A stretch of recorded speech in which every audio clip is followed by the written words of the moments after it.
Hello guys, నమస్తే అందరికీ.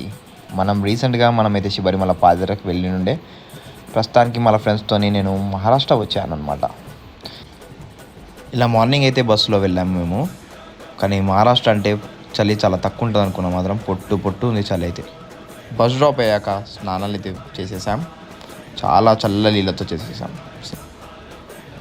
మళ్ళీ మన ఫ్రెండ్ బర్త్డే కారణంగా మేమైతే ఇలా కృష్ణేశ్వర్కి అయితే వచ్చేసాం. ఫస్ట్ జ్యోతిర్లింగం అనమాట మహారాష్ట్రలో. చలో మేమైతే బొట్టులు గుడ్లో పెట్టుకున్నాం. ఇంకా 10 రూపీస్ తీసుకున్నారు బొట్లకైతే. చలో రెడీ అయిపోయాం గుడిలో లోపలికి వెళ్ళడానికి. ఎగ్జాక్ట్గా 12 జ్యోతిర్లింగాలు మన ఇండియాలో ఉన్నాయన్నమాట. ఇది వచ్చేసి కృష్ణేశ్వర్, నా సెకండ్ జ్యోతిర్లింగం అనమాట నా లైఫ్లో. ఫస్ట్ నేను రామేశ్వరం వెళ్ళినుండే. తర్వాత నా డ్రీమ్ ఏంటంటే లైఫ్లో మాత్రం ఈ 12 జ్యోతిర్లింగాలు పక్కా కవర్ చేయాలి.